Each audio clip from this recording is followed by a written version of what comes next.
Bom que já deu para chorar agora, daí eu não preciso chorar durante a mensagem, né? Que é sempre uma vergonha. Mas eu queria compartilhar rapidinho com vocês. Na verdade, eu não tinha nada muito extenso assim para falar. Eu queria mais fazer uma reflexão mesmo, porque Deus tem me incomodado bastante. Essa semana foi um pouco diferente nesse sentido.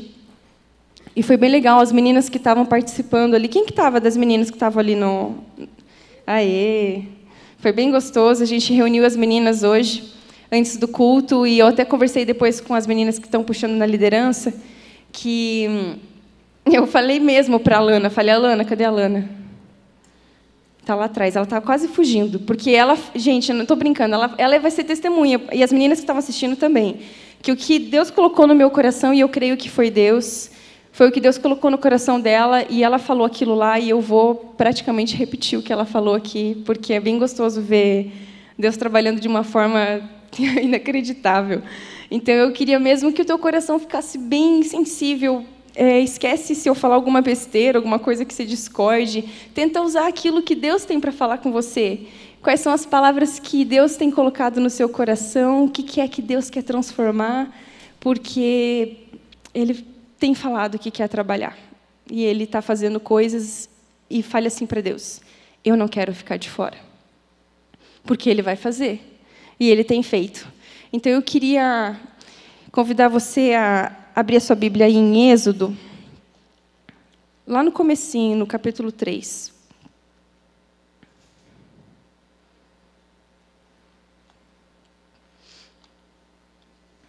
Vou fazer que nem o Rômulo. Quem achou faz uhul. Nossa, ninguém fez. Se fosse o Rômulo falando, vocês iam responder, né? Êxodo 3.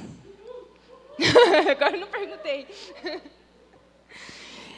Deixa aberto aí, eu quero fazer um overview e daí a gente vai conversando, tá bom? Então vamos lá.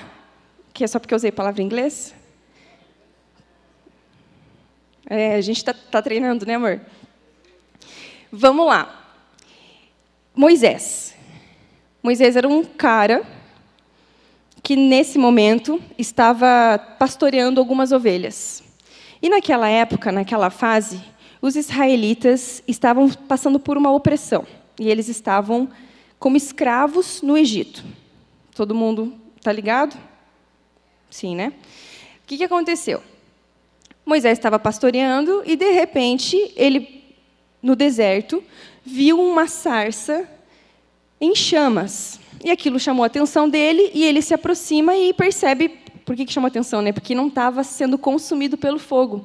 E ele foi, se aproxima, e, de repente, Deus começa a falar com ele a partir daquela sarça em chamas. E Deus começa a se abrir um pouquinho ali com Moisés e fala assim, Moisés, o que aconteceu é o seguinte, o povo estava lá orando, e eu decidi que vou fazer alguma coisa.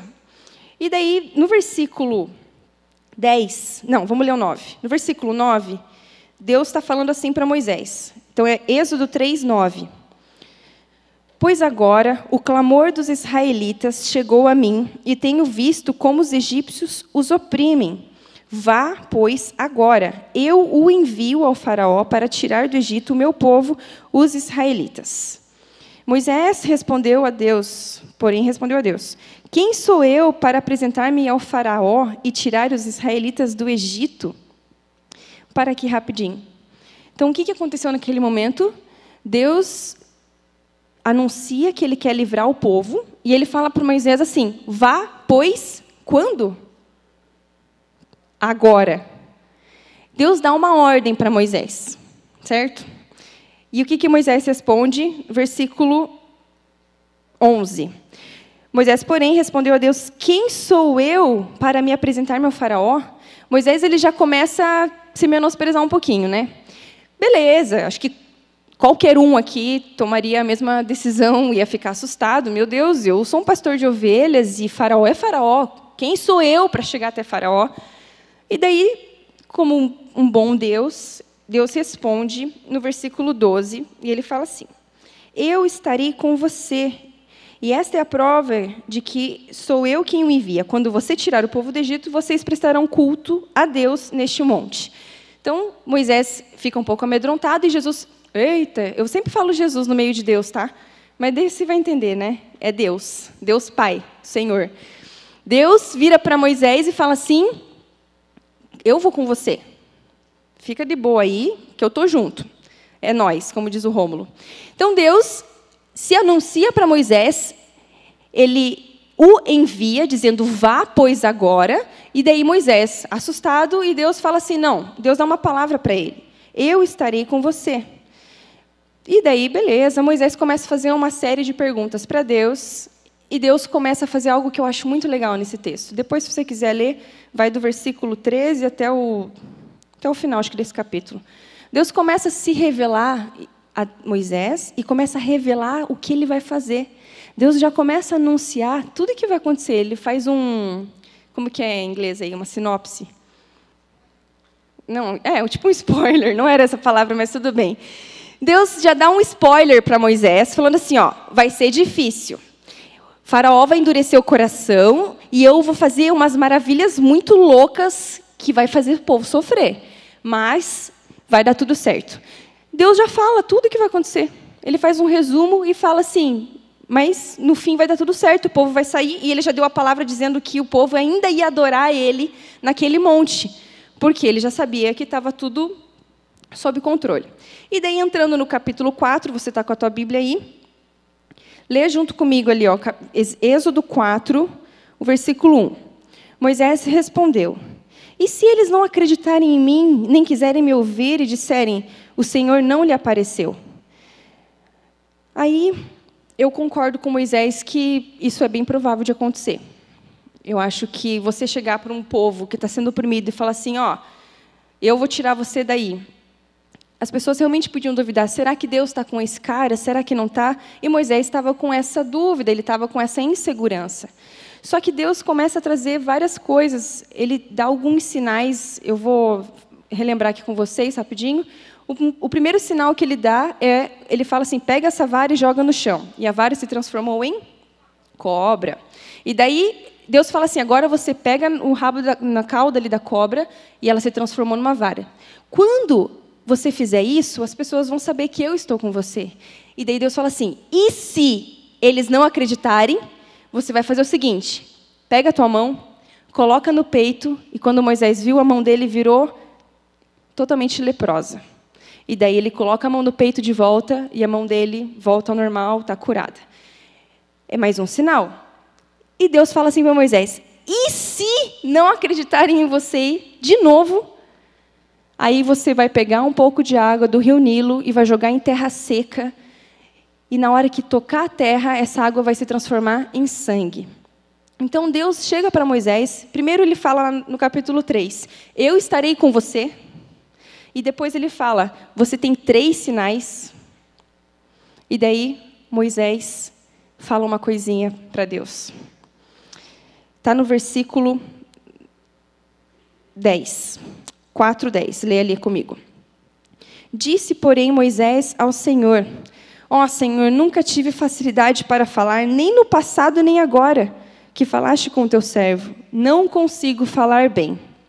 Então, Moisés ele se apresenta como uma fraqueza, uma dificuldade. Deus já disse para ele o que ia acontecer, e mesmo assim ele começa a questionar.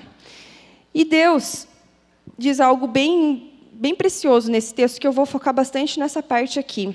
No versículo 11, está escrito assim, disse-lhe o Senhor, quem deu boca ao homem? Quem fez o surdo ou o mudo? Quem lhe concede vista ou o torna cego? Não sou eu, Senhor?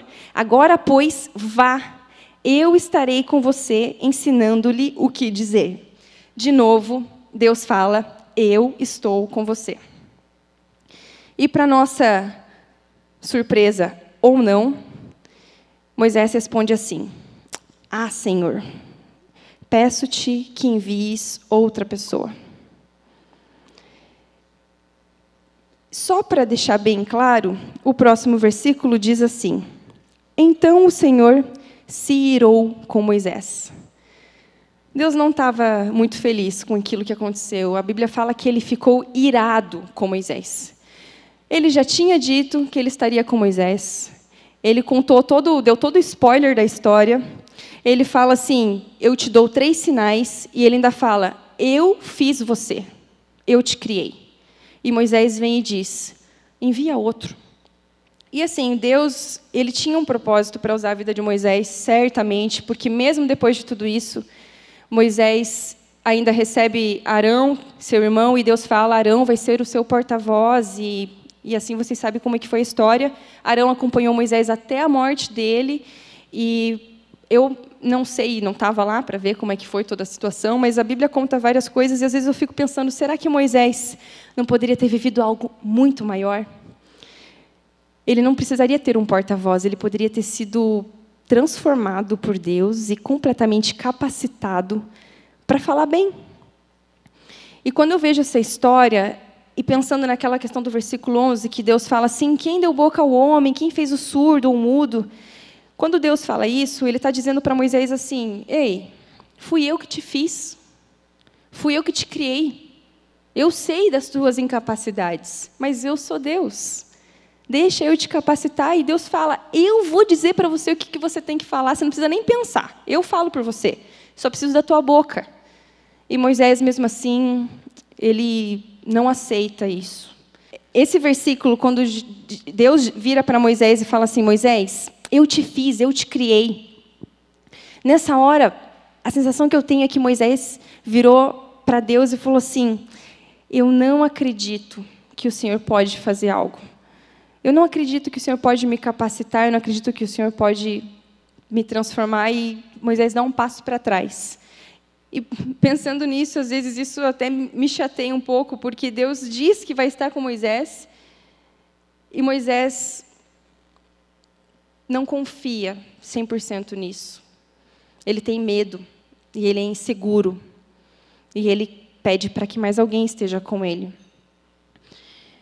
A gente conhece um texto muito famoso que diz que o homem foi criado à imagem e semelhança de Deus. Deus criou o homem e Deus criou a mulher. Isso faz de nós criação de Deus. Ou seja, não tem nada em você que Deus não conheça. Ele fez, Ele conhece. Só que a gente precisa começar a acreditar e confiar que nós somos essa criação de Deus. Nós não somos o acaso. Nós não a criação. Às vezes eu me questiono, isso é pessoal, tá? É coisa minha. Como eu posso menosprezar alguma coisa que Deus fez? Como eu posso não amar algo que foi Deus que fez? Ou como eu posso, às vezes, de repente, pensar, eu sou um erro, eu não deveria ter nascido, eu me critico, e como é que eu posso dizer isso? Quer dizer que eu estou falando que Deus fez errado? Que Deus não acertou dessa vez? Ele errou comigo? Então, essas frases, às vezes, essas perguntas, às vezes, me incomodam, porque, às vezes, a gente esquece que a gente é imagem e semelhança de Deus. Nós não somos o acaso, somos criação, somos a sua imagem e semelhança. E eu tenho vivido coisas assim, tratamentos de Deus na minha vida. Já ao longo de alguns anos, quando Deus começou a tratar uma questão específica em mim, que é essa questão da autoestima, onde eu sempre tive... Se eu olhar para o meu passado, assim, minha adolescência principalmente, eu vejo muitas marcas de uma baixa autoestima. Eu não sei se você passou por isso, se você passa por isso, mas existem consequências para tudo isso. E eu tinha uma impressão errada do cristianismo, que eu, como cristã, eu tinha que ser humilde. Então, eu não podia me achar. Eu não podia ser arrogante, eu não podia me sentir superior a ninguém. E parece que isso foi tão forte em mim, que eu fui para aquele extremo do eu não sou boa, eu não sou inteligente, eu não dou conta, e eu sou inferior a qualquer pessoa e a qualquer coisa. E eu vivi muito isso na minha adolescência. E isso foi tendo algumas consequências. E uma delas, e o Rômulo é testemunha viva dessa, quando a gente estava no começo do namoro, na verdade, acho que foi quase todo o namoro, eu tinha muitos ciúmes do Rômulo, assim, meu Deus, era ao extremo. E eu comecei a entender a raiz de tudo aquilo. Eu não tinha ciúmes dele porque ele não se demonstrava alguém confiável. Eu tinha ciúmes dele porque eu não acreditava que eu era suficiente para ele. Então, qualquer coisa nova que surgisse na vida dele poderia ser melhor do que eu. Eu não era suficiente. E existia uma baixa confiança em mim mesma. Existia uma baixa autoestima. E aquilo foi tão forte no nosso namoro que Deus começou a tratar coisas bem profundas em mim, onde eu entendi que era impossível eu me permitir ser amada por alguém, qualquer pessoa que fosse, se eu não me amasse. Porque se eu não amo a mim, se eu não amo quem eu sou, eu nunca vou dar espaço para aceitar um amor. Porque eu não sei o que é ser amada, eu não me amo. Então, eu nunca dei espaço, e foi uma luta muito grande no nosso namoro. O Rômulo foi muito paciente comigo, de tentar... Tadinho, ficava me elogiando lá como se fosse resolver alguma coisa, mas existia algo em mim que precisava ser tratado, que era o amor próprio. E Deus tem feito esse tratamento na minha vida ao longo de alguns anos. Eu acho que isso começou na época do nosso namoro, e hoje eu tenho me sentido, ai, glória a Deus, muito melhor e feliz, e a gente já vai chegar nessa parte, tá? Mas eu queria só trazer algumas consequências. Talvez vocês tenham vivido outras. A Alana hoje compartilhou com as meninas. Uma das consequências, talvez, dessa falta de amor próprio pode ter sido o medo. E, às vezes, tem a insegurança de você... Eu vivi isso dentro do trabalho também. Insegurança de eu vou fazer uma apresentação, ou eu vou ter que falar com alguém muito acima de mim, mas eu não consigo, eu não dou conta, eu não posso. Mas eu vou falar com o faraó... Isso é falta de amor próprio. E um texto da Bíblia, se você quiser abrir, está em Romanos 12, versículo 3, era um dos textos que, de certa forma, eu usava da forma bem errada. Foi o que me levou a pensar em ser mais humilde. E esse versículo, ele fala assim: por isso, pela graça que me foi dada, digo a todos vocês, ninguém tenha de si mesmo um conceito mais elevado do que deve ter. E eu usava esse texto como a verdade para mim. Eu nunca posso me considerar mais do que eu sou. Então, eu sempre ia para o lado extremo e me considerava bem menos. Só que é legal porque o texto continua dizendo assim, mas, ao contrário, tenha um conceito equilibrado de acordo com a medida da fé que Deus lhe concedeu. E Deus começou a usar esse mesmo texto para me mostrar que eu estava pecando ao me considerar menos do que aquilo que eu de fato era. E essa é a verdade do versículo, eu que nunca quis ler ele desse jeito. Então, Deus tem trazido isso para muita gente que eu tenho caminhado perto, para que a gente aprenda a ter um conceito realmente equilibrado, nem mais e nem menos. Eu estava lendo esse livro aqui. Ele foi um dos livros do mês aqui na igreja, não sei se vocês leram. Ele é muito bom, eu recomendo que vocês leiam pelo menos 10 vezes, porque ele é difícil. Quem leu sabe, é muito profundo. É o impostor que vive em mim. Eu quero ler uma partezinha desse texto, só para você entender um pouquinho onde que eu quero chegar. Esse livro, o começo ele explica um pouco sobre o que é o impostor, quem é o impostor, e isso foi muito bom para mim, porque eu aprendi a amar aquela pessoa que eu odeio em mim. Sabe aquela parte de você que você acha horrível? Ai, tem horas que eu sou um saco. Eu sou um saco, né, amor? Às vezes eu sou muito chata, eu odeio ser chata, mas sou eu.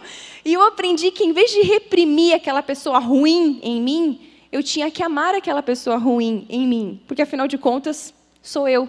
O que a gente pode fazer é melhorar, né? Aquela história. Deus, ele te ama do jeito que você é, mas ele se recusa a deixar você desse jeito. Então, foi isso que eu comecei a entender, e esse livro trata muito bem isso. E ele tem um capítulo que se chama O Amado.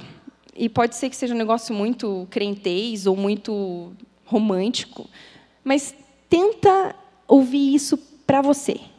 É Deus falando para você. Você consegue fazer esse exercício? É para você, é específico, não é para todo mundo, é para você. Beleza? Eu vou ler. O Senhor nos criou para viver em união com Ele. Esse é o propósito original da vida. E Deus é definido como o próprio amor. Viver com a consciência de ser tão amado é o eixo em torno do qual a vida cristã orbita.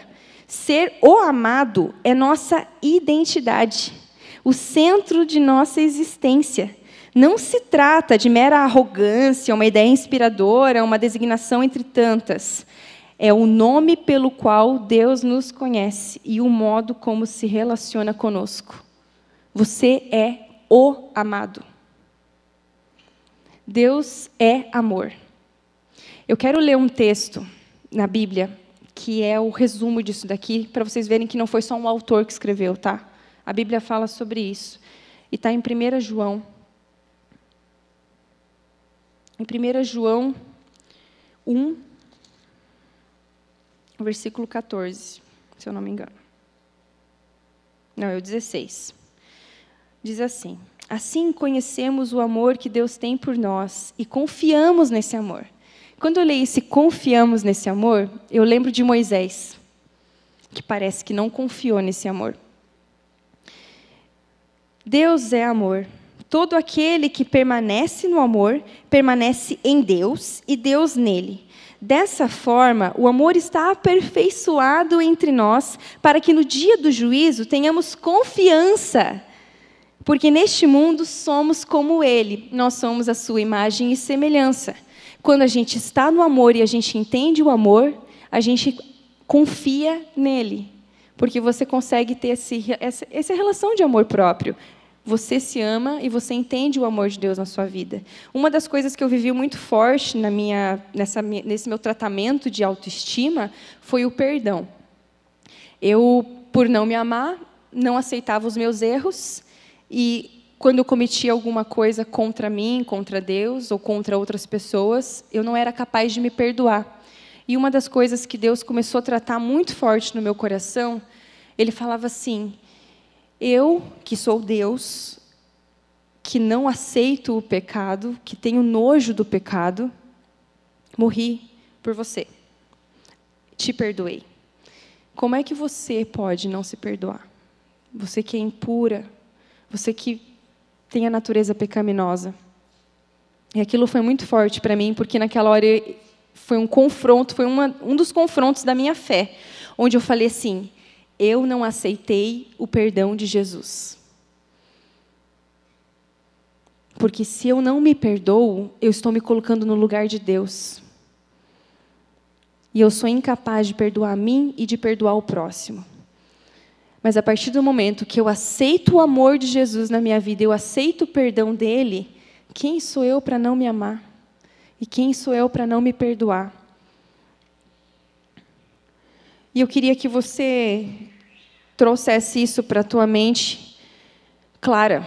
Eu não estou contando uma historinha, dizendo que Deus te ama, só porque a Bíblia fala lá em João, porque fala em 1 João 4, 7, 8, que Deus é amor. Não, Deus te ama. Ele te fez, Ele te criou. Ele te escolheu.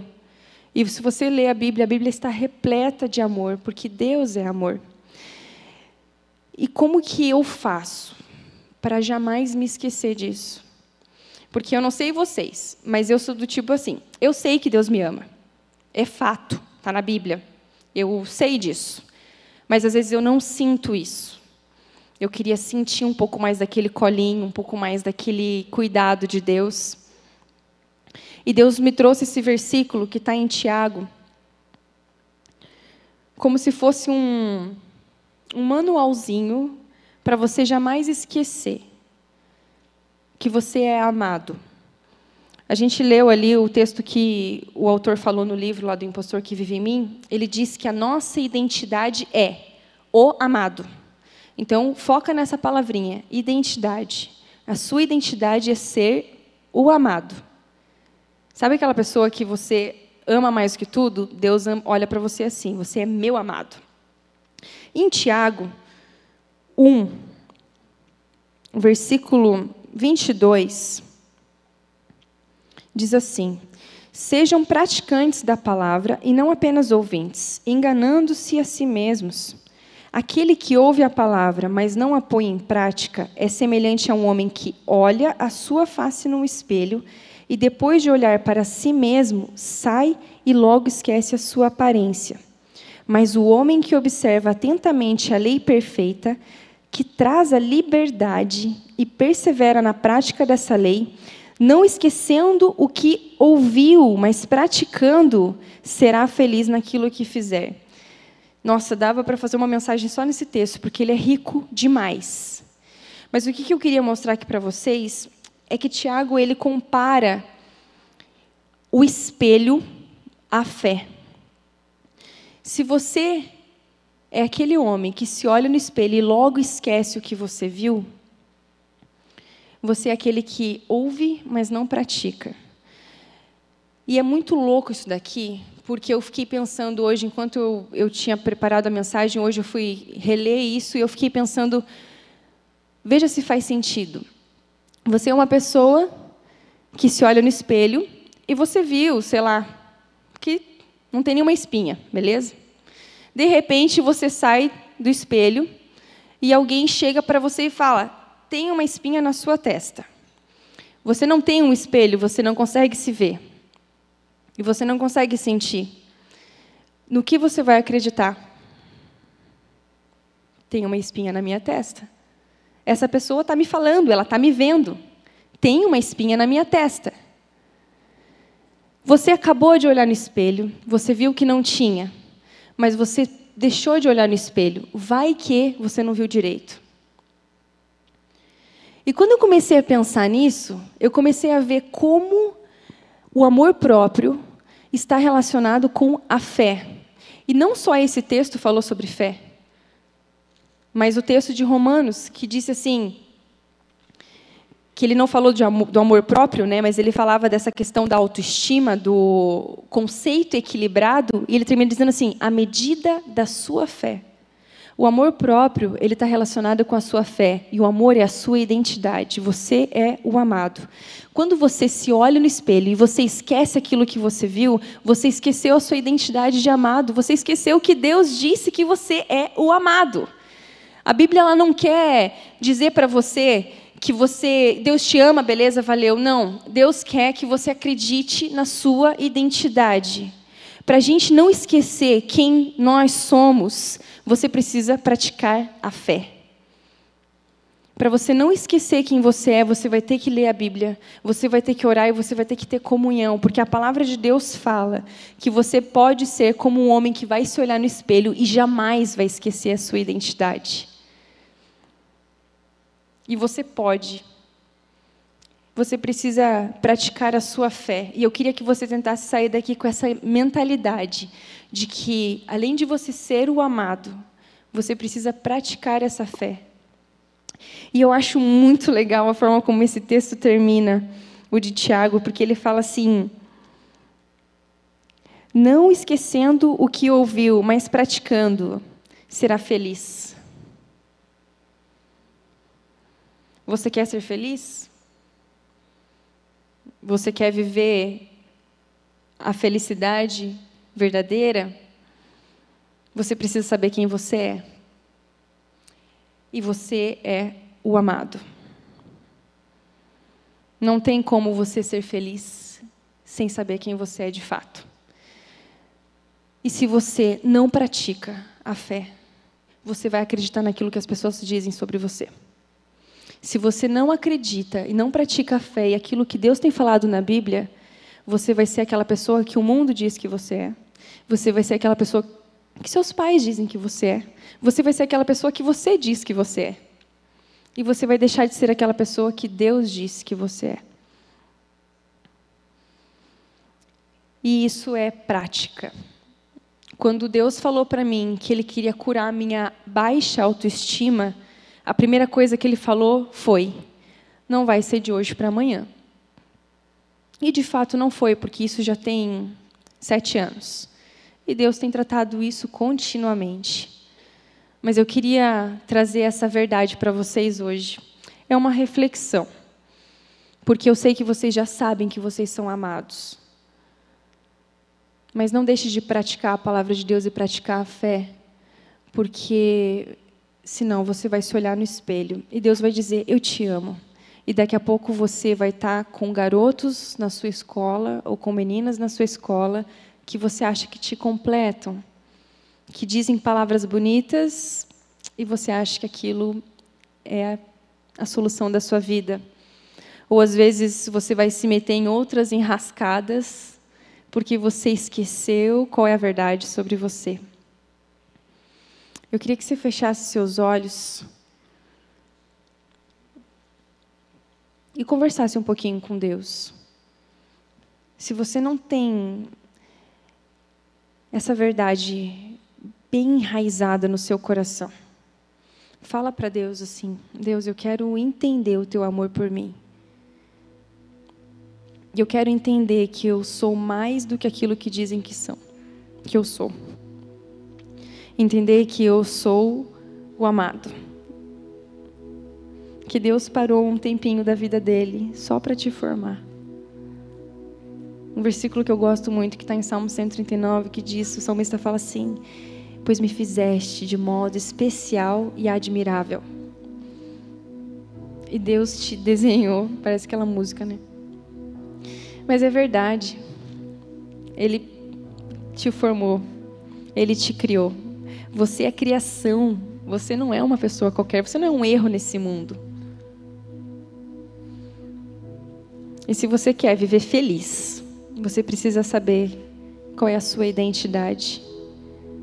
E a identidade, a nossa vida gira em torno do eixo do amor.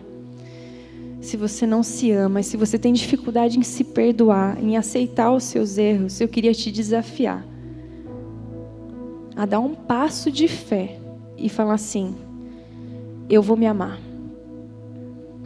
E eu vou me perdoar. Talvez tenha algo que você tenha feito, que você não consegue admitir, você não consegue nem reconhecer. Se desafie agora a se perdoar. Faça a sua oração agora. Se o teu desafio, talvez o teu desafio agora não seja o amor próprio, mas seja o amor ao próximo. Pede para Deus também alimentar esse amor no teu coração.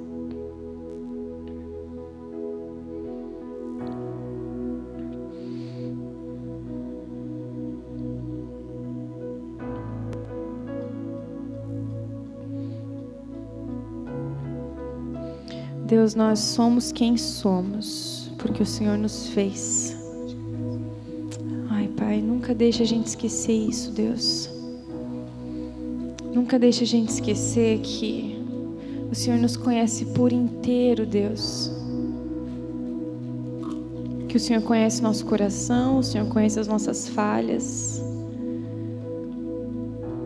Nos ensina a amar aquilo que somos. Deus, que essa seja uma geração que se ama, não por arrogância, nem porque dizem que a gente tem que fazer isso, mas porque a nossa identidade é ser amado por Ti. Fomos escolhidos pelo Senhor. Deus, nos ensina, Pai, a amar a quem somos, para que a gente possa viver a identidade e para que a gente seja feliz, como disse o texto de Tiago. Pai, se existe alguém aqui com falta de fé, que o Senhor esteja alimentando a fé dessas pessoas, Pai. Deus, eu clamo para que a gente possa praticar aquilo que a gente ouve aqui na Tua igreja. Deus, quantas vezes a gente chega aqui, senta, escuta e não faz nada para mudar. Deus, não permita que a gente saia daqui do mesmo jeito que a gente entrou, mas que a gente saia cada vez mais renovado, transformado e reconstruído por Ti, Deus. Em nome de Jesus, Pai, eu clamo ao Senhor, para que o Senhor nos ensine a viver essa vida, essa caminhada cristã na base do perfeito amor. Como a gente comentou, as inseguranças, os medos, são reflexo de uma falta de autoaceitação. E eu quero clamar agora, em nome de Jesus, para que o Senhor tire toda a mentira que está sobre a mente dessas pessoas aqui, Deus. Pai, quebra toda a falsidade, quebra toda a palavra do inimigo que tem colocado eles contra a Tua verdade, ou tem colocado essas pessoas no chão, Deus. Mas eu te peço, Pai, para que em nome de Jesus, o Teu amor seja maior que tudo isso. A Tua palavra fala, Deus, que o amor lança fora todo medo. Deus, nos ensina a viver à base do Teu amor. Nos ensina a reconhecer esse amor, para que a gente não se entregue às paixões do mundo, Deus. Para que a gente não se entregue às mentiras que são contadas lá fora. Deus, para que a gente não se entregue às mentiras que o nosso próprio coração nos conta, Deus. Mentiras sobre quem somos.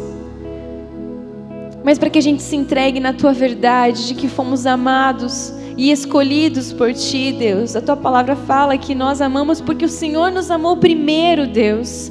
Pai, que a gente aceite esse amor para que possamos amar a nós mesmos e amar aquele que está do nosso lado.